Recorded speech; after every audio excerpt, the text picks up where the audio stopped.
வணக்கம் நண்பர்களே. காங்கிரஸ்ல ஒரே குழப்பம். திமுகவுக்கு இதுல ரொம்ப குஷி. அப்படி என்ன பிரச்சனை அப்படின்னு பாக்குறீங்களா? காங்கிரஸ் திமுக கூட்டணியில கிட்டத்தட்ட 10 வருஷமா இருக்கு. 2016 தேர்தல் இருந்து சட்டப்பேரவை தேர்தல் இருக்கு. இப்போ மட்டும் என்ன பண்ணணும் அப்படிங்கிற ஒரு எண்ணத்துல வந்துச்சு இல்லையா? தாவேகா பக்கம் போலாமா, இல்ல எப்படி முடிவெடுக்கலாம் அப்படின்னு நினைச்சிட்டு இருந்தது. நினைச்சவங்க போயாவது சேரணும், இல்ல திமுக நிறைய இடம் வேணும் அப்படிங்கிற அடம் பிடிச்சாகணும். அது ரெண்டு மட்டும் இல்லாம காங்கிரஸ் ரொம்ப பெரிய ஜனநாயக கட்சியா இருக்கிறதுனால ரொம்ப சாதாரணமா அந்த கட்சிக்குள்ளேயே ஒவ்வொருத்தரும் ஒரு கருத்தை சொன்னாங்க. நேரா ராகுல் காந்தி கிட்ட போனாங்க. அவரும் அதை தெளிவுபடுத்தவே இல்லை. யாரும் வெளியே பேசாதீங்கன்னு சொன்னாரு, அதையும் வெளியே பேசாதீங்கன்னு சொன்னாருன்னு வேற சொல்லிட்டாங்க.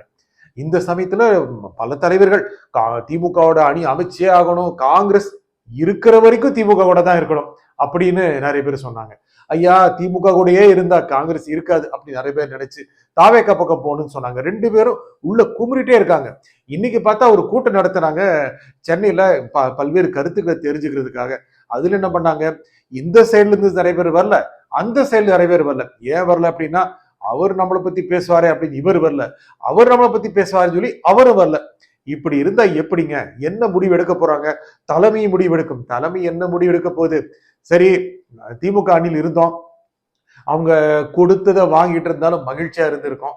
தாவேகா பக்கம் போலான்னு சொன்ன பிறகு திமுக எப்படி இருக்கும்? ஓ, நாங்க இதான் உங்களுக்கு சப்போர்ட் பண்ணது தெரியாம அங்கே போறீங்களா அப்படிங்கிற எண்ணம் இருக்கும் இல்லையா? இப்போ காங்கிரஸ் இருக்கிற குழப்பம் காரணமா திமுக என்ன சந்தோஷமா இருக்குன்னா, வந்தாங்க வேற வழியெல்லாம் வந்துட்டாங்க அப்படின்னா கொடுக்கறது கொடுத்தா போதுன்னு நினைக்கிறாங்க. இல்ல இல்ல, திமுக அணியில் இருப்போம், நிறைய சீட்டு கேட்போம், ஆட்சியில பங்கு கேட்போம் அப்படின்னு நினைச்சிட்டு இருக்காங்க. நினப்பு தாங்க பொழப்ப கெடுக்குது அப்படின்னு சொல்லி திமுக காரங்க ரொம்ப சந்தோஷமா இருக்காங்க. காங்கிரஸுடைய முடிவுதான் தற்போதைய அரசியலில் சில முக்கியமான திசைகளை காட்டக்கூடியதா இருக்கு. காங்கிரஸும் முடிவாங்க, நீங்க கேட்கலாம், காங்கிரஸ் ஒரு முக்கியமான கட்சி தான், தாவேகா பக்கம் போயிருவேன், தாவேகா பக்கம் போயிருவேன்னு சொல்லிட்டு ஒரு 1.5 மாசமா அவங்க அடிச்ச அடியில என்னாச்சு அப்படின்னா, விஜயோட கட்சி நிச்சயமா ஆட்சிக்கு வந்துடும் அப்படின்னு நிறைய பேர் நினைக்கிறாங்க. விஜய் ஒரு மகத்தான சக்தி, அதுல மறுக்க முடியாதுங்க. அவரு எம்ஜிஆர் கிடையாது, என்டிஆர் கிடையாது, அதை தாண்டின ஒரு திரை பிம்பம். அந்த திரைப்பம்பம் அப்படியே அரசியல ஒரு மிகப்பெரிய எதிர்காலத்தை கொடுத்துரும் அப்படின்னு நிறைய பேர் நினைக்கிறாங்க. அது ஏன் நினைக்கிறாங்க? நினைக்கிறது சரியா? அதை நினைக்க வச்சது யாரு? அப்படிலாம் நினைக்கக்கூடிய சூழ்நிலை உருவாக்கியது யாரு? இது ஒரு தனி ப்ரோக்ராம். விஜயோட காங்கிரஸ் போயிருச்சு அப்படின்னா திமுக என்ன பண்ணும்? நிறைய இடம் இருக்குமே, கிட்டத்தட்ட 25 இடம் இருக்கும். டாக்டர் ராமதாஸ் பெரியவர், அவரை கூப்பிட்டுக்கிறதா? தேமுதிக அவங்க 3 கட்சியோட பேச்சு நடத்துறாங்க. நாம் தமிழர் கூட்டணி இல்லைன்னா அவங்களோடையும் பேச்சு நடத்தியிருப்பாங்க. என்ன, திமுகலையும் ஒரு 15 சீட் கேட்கறாங்க, அண்ணா திமுக 20 சீட் கேட்கறாங்க, எல்லாருக்கிட்டையும் ராஜ்யசபா சீட்டு, தாவேகா கட்டையும் ஒரு 30-40 சீட் கேட்கறாங்க. இப்படி இருந்தா எப்படி அப்படிங்கிற நிலைமை எல்லா கட்சியும் நினைக்க ஆரம்பிச்சிட்டாங்க. அண்ணா திமுக சொல்லிட்டாங்க, பாருங்க 23ஆம் தேதி மோடி வர்றாரு, அந்த நாள் நீங்க முடிவு எடுத்தே ஆகணும், சொல்லியே ஆகணும். அது கூட சொன்னா சொல்லுங்க, இல்லாட்டி கதவை மூடிடுவோம். என்னங்க அப்படின்னு சொல்லிட்டு இருந்தாங்க. சரி, திமுக பக்கம் போனா உங்களுக்கும் இந்த இடம் தான், ஒரு சிங்கிள் டிஜிட் தான் அப்படின்னு சொல்லிட்டாங்க.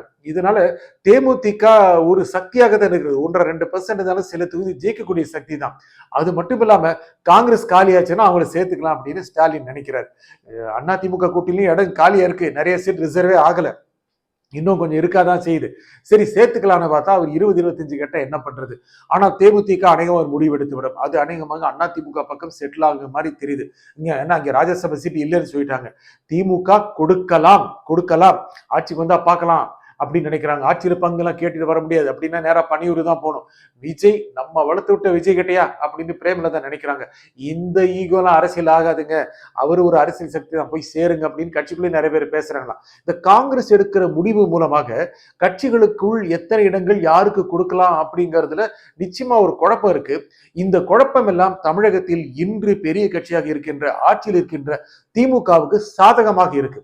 காங்கிரஸ் பேசாம இருந்து அமைதியாக மூவ் பண்ணி நேரடியாக கேட்டு 25 மட்டும் வாங்கி கொண்டு வெற்றி பெறக்கூடிய சூழ்நிலை ஏற்படுத்தி இருந்தால் திமுக அமைதியா போயிருக்கும். இல்ல இடம் மாறுவோம், நிறம் மாறுவோம் அப்படின்னு நான் சொன்னது மூலமாக திமுகவுக்கு ஒரு அப்பர் ஹேண்ட் கிடைச்சிருச்சு. திமுகவுக்கு அப்பர் ஹேண்ட் கொடுத்ததே காங்கிரஸ் தான். காங்கிரஸ் தான் அப்பர் ஹேண்ட்ல இருந்திருக்கணும். ஏன்னா ஒரு ஒரு எண்ணத்தை உருவாக்குகின்ற கட்சி, ஆங்கிலத்தில் சொல்வதாக இருந்தால் ஒரு பெர்ஸ்பெக்டிவை உருவாக்குகின்ற கட்சி. காங்கிரஸ் இருந்ததுன்னா சிறுபான்மை ஓட்டெல்லாம் அப்படியே கிடைக்கும், இப்படிங்கிற ஒரு எண்ணம் இருந்தது. அவங்க எடுத்த முடிவை சரியாக எடுத்திருக்க வேண்டும். அது மட்டும் இல்லாம வெளியே போய் சொல்லி எல்லா மீடியாலாம் யூடியூப்ல எல்லாம் போட்டு அடி அடி நடிச்சு திமுகவை டைரக்டாகவும் இன்டைரக்டா நடிச்சு இல்ல தாவேக்காக தான் ஆட்சிக்கு வருங்கிற மாதிரி ஒரு பிம்பத்தை ஏற்படுத்தி கடைசியில போய் அறிவாலயத்து கதவை தட்டுனா அவங்க சரண் திறந்துருவாங்க. ஆனா எவ்வளவு கொடுப்பாங்கன்னு சொல்ல முடியாது இல்லையா? இந்த நிலைமைக்காக தான் திமுக காத்திருந்ததுங்க. திமுகவுடைய அந்த நோக்கம் பாருங்க, 1.5 மாசம் முன்னாலே குழு அமைச்சாங்க. திமுக கூப்பிட்டு பேசிச்சா? இல்லவே இல்லையே. பொங்கலுக்கு அப்புறம் பார்க்கலாங்க. பொங்கலுக்கு அப்புறம் யார் பார்க்கறாங்க?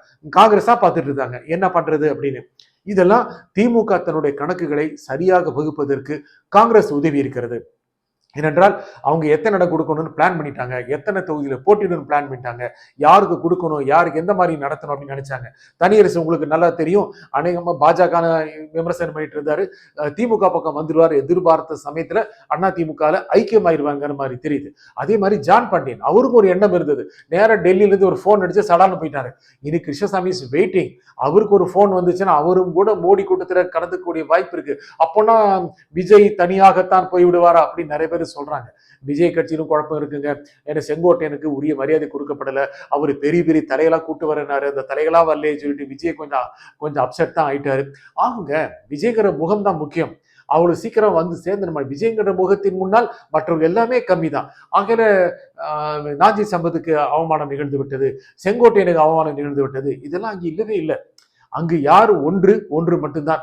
எம்ஜிஆர் காலத்தில் திரு சோ சொல்வார் அல்லவா, அப்போ அந்த காலத்துல நிறைய ஆரம் வீரப்பன், அரங்கநாயகம் போன்ற பெரிய பெரிய நல்ல ஜாம்பவான்கள் இருந்தாலும் கூட சோ சொல்வார் எம்ஜிஆர் காலத்துல, எம்ஜிஆர் தான் ஒன்று, மற்றவர்கள் பூஜ்ஜியம் அடிப்பார். இந்த ஒன்னை எடுத்துட்டால் பூஜ்ஜியம். அந்த காலத்துல இருந்த அமைச்சர்களே அப்படி சொல்வார்.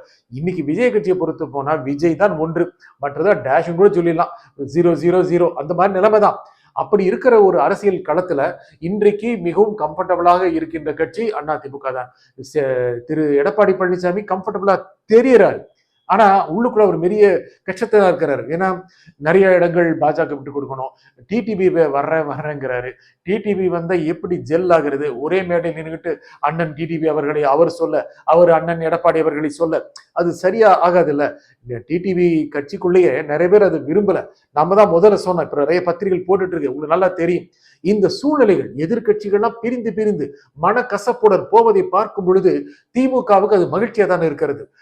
காங்கிரஸ் வந்தால், காங்கிரஸ் நிறைய பேர் சொல்றாங்க காங்கிரஸ் உடைஞ்சிரும் நிறைய பேர் சொல்றாங்க. தமிழக பத்திரிகையாளர்கள் சொல்றாங்க, டெல்லி பத்திரிகையாளர்கள் சொல்றாங்க காங்கிரஸ் உடைஞ்சிரும் அப்படின்னு சொல்றாங்க. காங்கிரஸ் உடையாதுங்க, காங்கிரஸ் உடையாது. ஏன்னா தாவேக்காவுக்காக காங்கிரஸ் இன்று ராகுல் காந்தி விட்டு போகாது. பாதி பேர் அப்படி போயிருவாங்கன்னு சொல்றாங்க, போக மாட்டாங்க. எதிர்ப்பை காட்டுவாங்க, அதுக்கப்புறம் அப்படியே சரியாயிருவாங்க. ஏனென்றால் வேட்டிகளை கிழித்து கொண்டு ஒன்றாக இணைந்த கட்சி, அந்த கட்சியை பத்தி தெரியும். ஆகவே இந்த விஷயத்துக்காக ஒன்றும் செய்ய மாட்டாங்க. ஆனா என்னன்னா, இதன் மூலம் திமுகவுக்கு ஒரு மேல் கையை கொடுத்து விட்டு அவர்கள் முடிவெடுக்கும் நிலைக்கு காங்கிரஸ் திமுகவை தள்ளிவிட்டது. இனி ராகுல் காந்திக்கு பதிலாக பாய் சகோதரான்னு ஸ்டாலின் தான் காங்கிரஸ் சேர்த்து முடிவு பண்ணுவாரு. யார் காங்கிரஸ்ல போட்டியிடணும் அப்படிங்கிற முடிவு பண்ணுவாரு. யார் அதிருப்தி குரல் கொடுத்தார்களோ அவர்கள் எல்லாம் திமுக கட்டம் கட்டும். இக்கட்டில் வந்தது காங்கிரஸ் தான். முன்னே உச்சத்தில் இப்பொழுது திமுக தான் இருக்கிறது. இந்த உறவு இன்னும் அடுத்த சில நாட்களில் எப்படி மாறப்போகிறது என்பதை நாம் பார்க்கத்தான் போகிறோம். நன்றி, வணக்கம்.